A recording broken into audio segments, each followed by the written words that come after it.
శ్రీ గురుభ్యో నమ.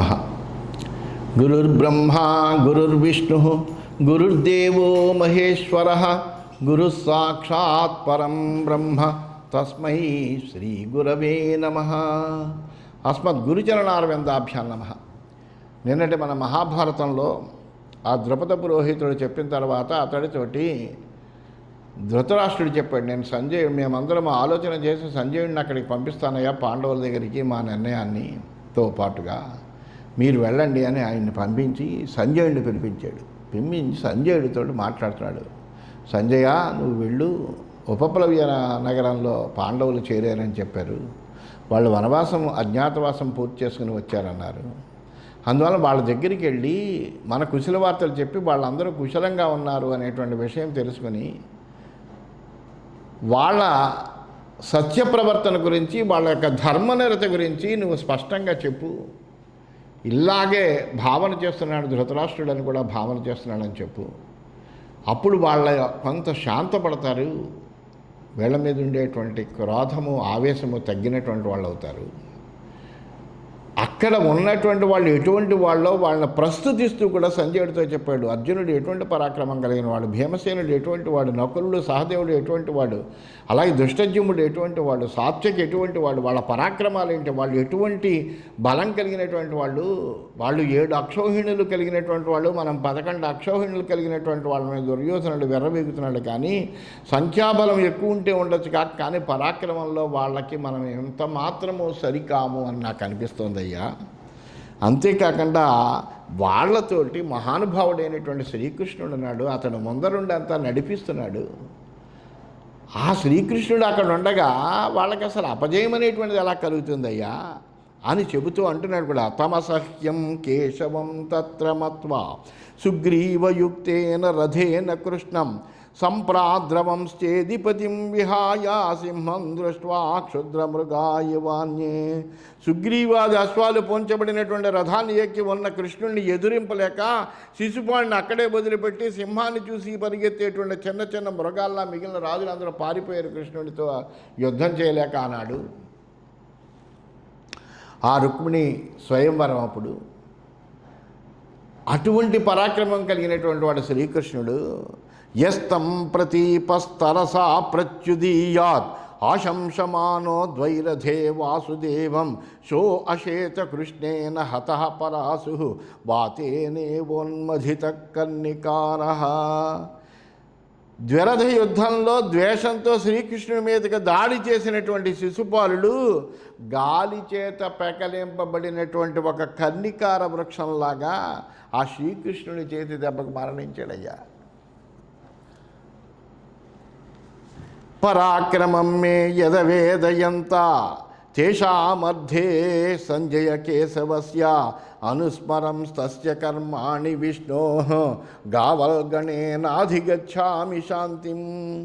అందువల్ల పాండవుల కొరకు శ్రీకృష్ణుడు చూపినటువంటి పరాక్రమ వృత్తాంతం అంతా మనకు తెలిసిందే.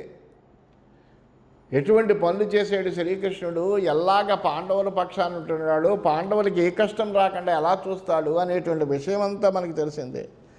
ఆ శ్రీకృష్ణుడి యొక్క పనులను తలుచుకుంటూ ఉంటేనే నేను శాంతిని పొందలేకపోతున్నానయ్యా. ఇప్పుడు యుద్ధం వచ్చింది అంటే ఆ కృష్ణుడు ఇచ్చేటువంటి చక్కటి సలహాలతోటి వాళ్ళు యుద్ధం చేస్తే కనుక ఈ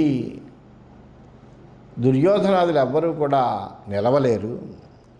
నజాతు తాన్ శత్రురన్యస్సహేత యేషాం సస్యాదగ్రణీర్వృష్ణిసింహ ప్రవేపతే మే హృదయం భయేన శ్రుత్వా కృష్ణానే కృష్ణౌ ఏకరథే సమేతౌ. ఆ వృష్ణిసింహుడైనటువంటి శ్రీకృష్ణుడు అక్కడ అగ్రనేతగా ఉంటే ఆ పాండవులను ఎదిరింపగలిగినటువంటి శత్రువు ఎవ్వరూ ఉండరు, ప్రపంచంలో ఎవరు ఉండరు.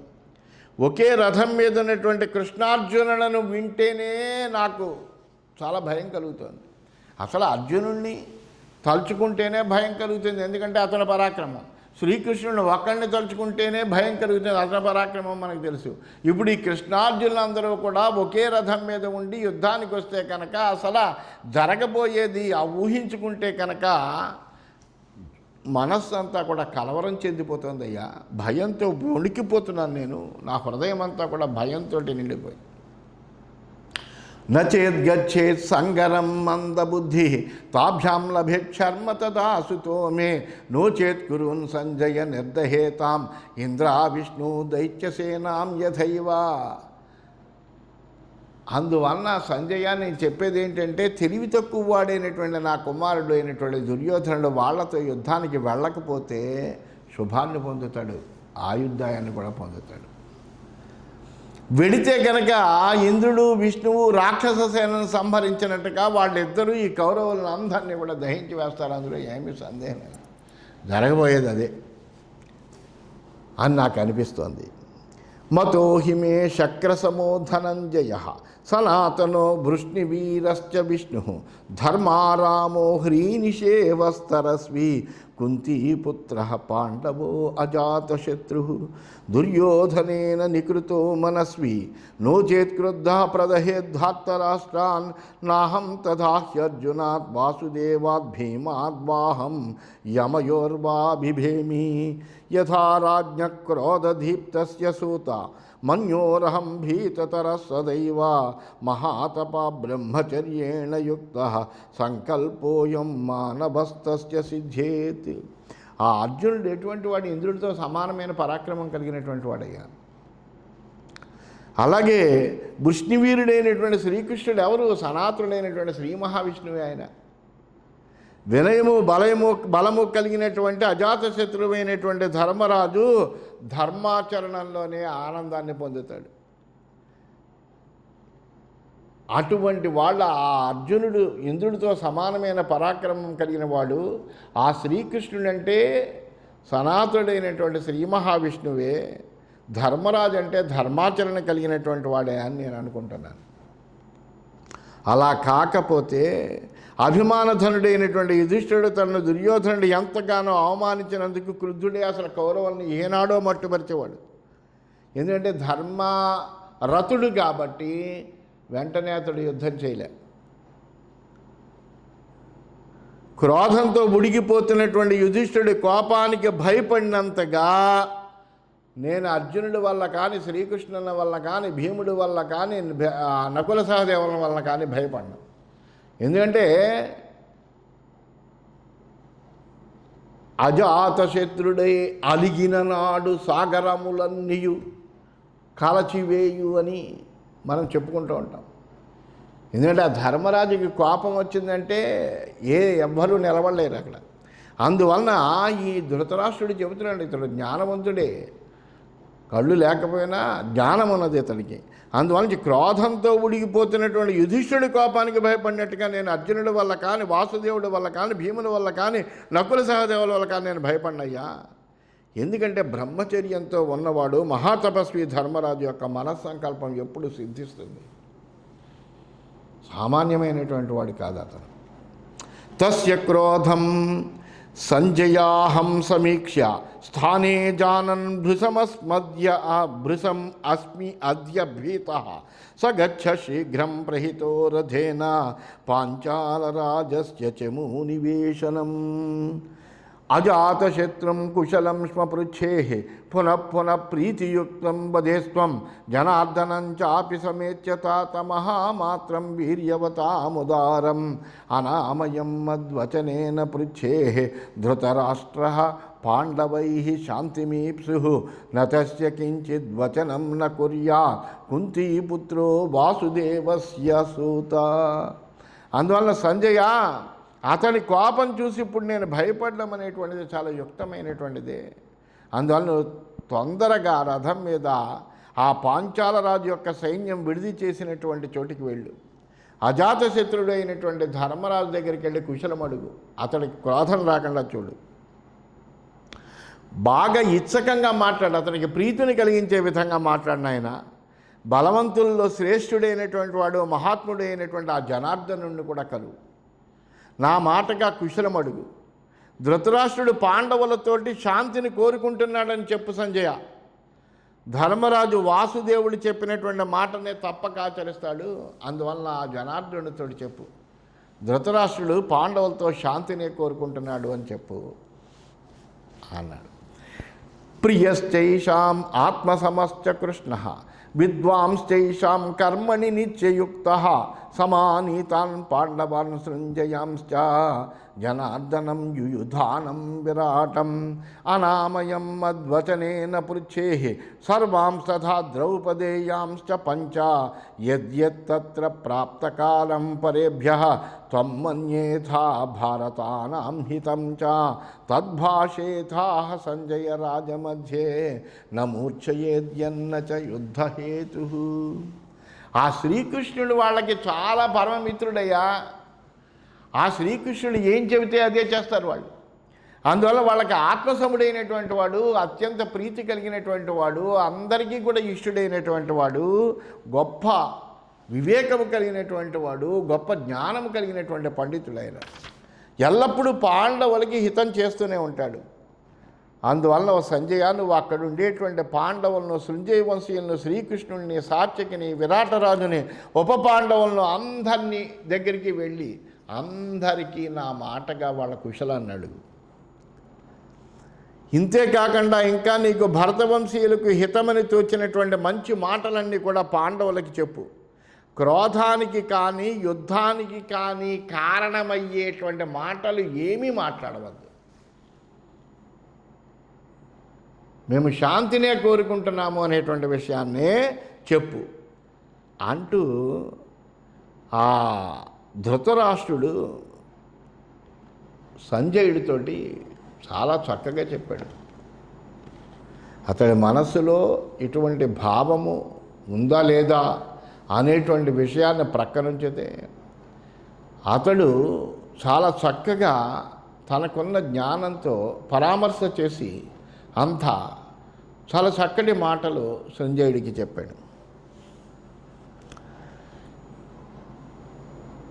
ఇది శ్రీమన్మహాభారతే ఉద్యోగ పర్వణి సంజయయాన పర్వణి ధృతరాష్ట్ర సందేశే 12వ ఈ విధంగా శ్రీమన్ మహాభారతంలో ఉద్యోగ పర్వంలో సంజయయాన పర్వం అనే ఉపపర్వంలో ధృతరాష్ట్ర సందేశం అనేటువంటి 22వ అధ్యాయం పూర్తయింది. మనం 23వ అధ్యాయంలోకి ప్రవేశించాం.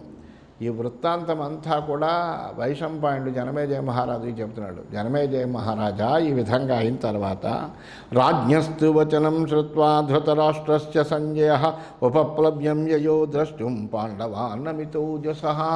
ఆ ధృతరాష్ట్రుడి యొక్క మాటలన్నీ విన్నాడు సంజయుడు.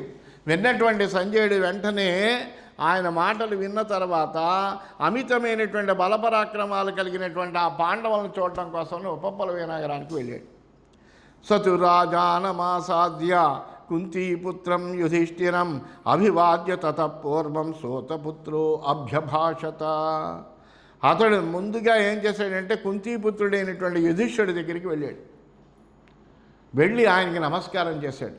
చేసి ఆ ధర్మరాజుతోటి ఈ విధంగా మాట్లాడేట.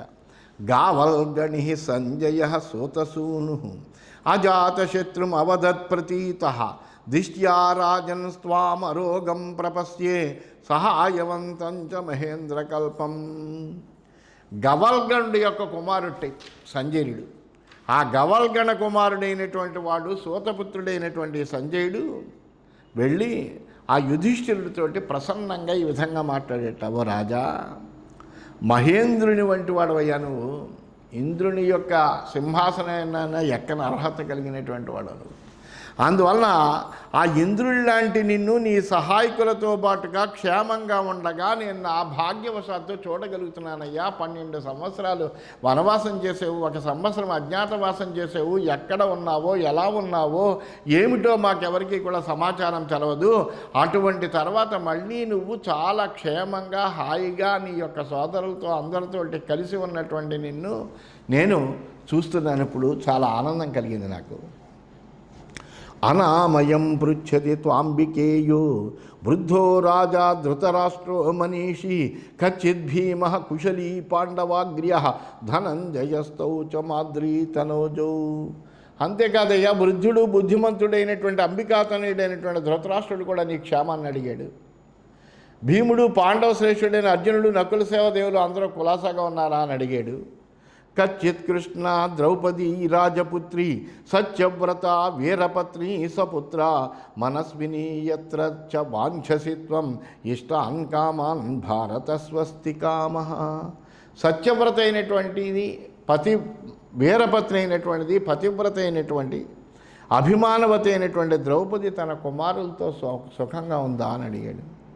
నీకు ఇష్టమైనటువంటి వాళ్ళందరూ కూడా తమ యొక్క అభీష్ట భోగాలతో కొనసాగా ఉన్నారా అని కుశల ప్రశ్నలు వేసేటప్పటికి ఆ మాటలన్నీ కూడా చాలా చక్కగా యుధిష్ఠిరుడు విన్నాడు. విన్నటువంటి వాడే యుధిష్ఠిరుడు ఈ విధంగా మాట్లాడుతున్నాడు. గావల్గణే సంజయ స్వాగతం తే ప్రియామహే తే వయం దర్శనేన అనామయం ప్రతిజానే తవాహం సహానుజై కుశలీ చాస్మి విద్వన్. వెంటనే చెప్పాడు, ఓ గావల్గణ కుమారా సంజయ, నీకు స్వాగతం అయ్యా. నీలాంటి మహానుభావుడి యొక్క దర్శనం చేత మేమందరం కూడా ఆనందంగా ఉన్నామయ్యా. నేను నా సోదరులందరితోటి కుశలంగా ఆరోగ్యంగా ఉన్నాను. చిరాదిదం కుశలం భారతస్య శ్రుత్వా రాజ్ఞః కురు వృద్ధస్య సూత మన్యే సాక్షాత్ దృష్టమహం నరేంద్రం దృష్ట్వైవ త్వం సంజయ ప్రీతియోగాత్. చాలా కాలం తర్వాత సంజయ, కురువృద్ధుడైనటువంటి ధృతరాష్ట్ర మహారాజు యొక్క కుశల సమాచారం విన్నాను నేను. నీ ప్రేమ వలన నిన్ను చూస్తూ ఉంటే సాక్షాత్తుగా ధృతరాష్ట్రుని చూస్తున్నట్టుగానే అనిపించింది అయ్యా. నాకు చాలా ఆనందం కలుగుతోంది. పితామహో నస్థవిరో మనస్వి మహాప్రాజ్ఞ సర్వధర్మోపపన్న సకౌరవ్య కుశలీ తాత భీష్మ యథా పూర్వం మృత్యురస్త్వస్య గచ్చేత్. అంతేకాదు సంజయ, నువ్వు మాకందరికీ కూడా పెద్ద దిక్కు. అంతేకాదు మాకందరికీ కూడా, మా కులంలో ఉన్న వాళ్ళందరికీ కూడా పెద్ద దిక్కు అయినటువంటి గొప్ప మనస్సు కలిగినటువంటి వాడు, సర్వధర్మాల్ని తెలిసినటువంటి వాడు, ఆచార్యుడైనటువంటి భీష్ముడు ఉన్నాడు మాకు, మా తాతగారు. అందువలన అటువంటి మా తాత అయినటువంటి భీష్ముడు కులసగా ఉన్నాడా? మా పట్ల వాళ్ళ యొక్క అభిమానం పూర్వంలాగే ఉంది కదా. ఏమీ మా గురించి క్రోధంతో కానీ మరో రకంగా కానీ లేరు కదా. కచ్చిద్రాజా ధృతరాష్ట్ర సపుత్ర వైచిత్రవీర్య కుశలీ మహాత్మా మహారాజో బాహ్లిక ప్రాతిపేయ కచ్చిద్విద్వాన్ కుశలీ సూతపుత్ర. అలాగే ఆ విచిత్రవీర్య కుమారుడైన ధృతరాష్ట్ర మహారాజు తన కుమారులందరితోటి పాటు కుశలంగా ఉన్నాడా? ప్రదీపుని కుమారుడు విద్వాంసుడైనటువంటి బాహ్లిక మహారాజు కుశలంగా ఉన్నాడా? సోమదత్త కుశలీ తాత కచ్చిత్ భూరిశ్రవశ్చ సంధశ్చలశ్చ ద్రోణ సపుత్రశ్చ కృపశ్చ విప్రహ మహేశ్వాసా కచ్చిదేతేప్యరోగా. అంతేకాదయ్యా, సోమదత్తుడు, భూరిశ్రవసుడు, సత్యసంధుడైనటువంటి వాడు, పుత్రునితో పాటు ద్రోణాచార్యుడు, విప్రశ్రేష్ఠుడైనటువంటి కృపాచార్యుడు, ఇటువంటి ధనుర్ధారులు, మహాధనుర్ధారులు వాళ్ళందరూ కూడా క్షేమంగా ఉన్నారా అని అడిగాడు. సోమదత్తుడంటే బాహ్లికుడి యొక్క కుమారుడు, భూరిశ్రవసుడంటే సోమదత్తుని యొక్క కుమారుడు, సత్యసంధుడు అంటే ధృతరాష్ట్రుడి పుత్రుల్లో ఒకడు, శరుడు అంటే సోమదత్తుని కుమారుడే. అందువలన వీళ్ళందరూ కూడా కులసగా ఉన్నారా అని అడిగాడు. సర్వే కురుభ్య స్పృహయంతి సంజయ ధనుర్ధరాయే పృథివ్యాం ప్రధానా మహాప్రాజ్ఞా సర్వశాస్త్రావదాతా ధనుర్భృతం ముఖ్యతమా పృథివ్యాం. ఈ భూమండలంలో ప్రధానమైనటువంటి ధనుర్ధారులుగా వీళ్ళందరూ చెప్పబడతారు. మిక్కిలి బుద్ధిమంతులైనటువంటి వాళ్ళు, గొప్ప శాస్త్రజ్ఞానం కలిగినటువంటి వాళ్ళు. అటువంటి ధనుర్ధారుల్లో ముఖ్యతములైనటువంటి వాళ్ళందరూ కూడా కౌరవులతో స్నేహభావంతో ఉన్నారు కదా.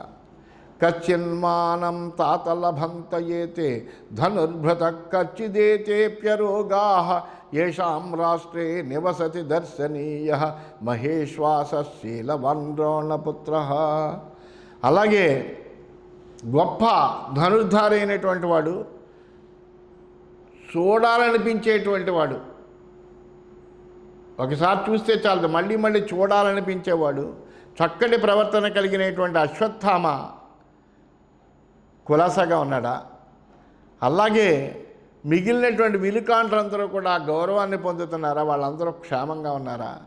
వైశ్యాపుత్ర కుశలీ తాత కచ్చిత్ మహాప్రాజ్ఞో రాజపుత్రో యుయుస్సు కర్ణో అమాత్య కుశలీ తాత కచ్చిత్సుయోధనో యస్య మందో విధేయ. అలాగే ధృతరాష్ట్రుడికి వైశ్యపత్ని కుమారుడైన ఆ యుయుత్సుడు ఉన్నాడు, మహాజ్ఞాని అతడు. అటువంటి ఆ యుయుత్సుడు కులాసగా ఉన్నాడా?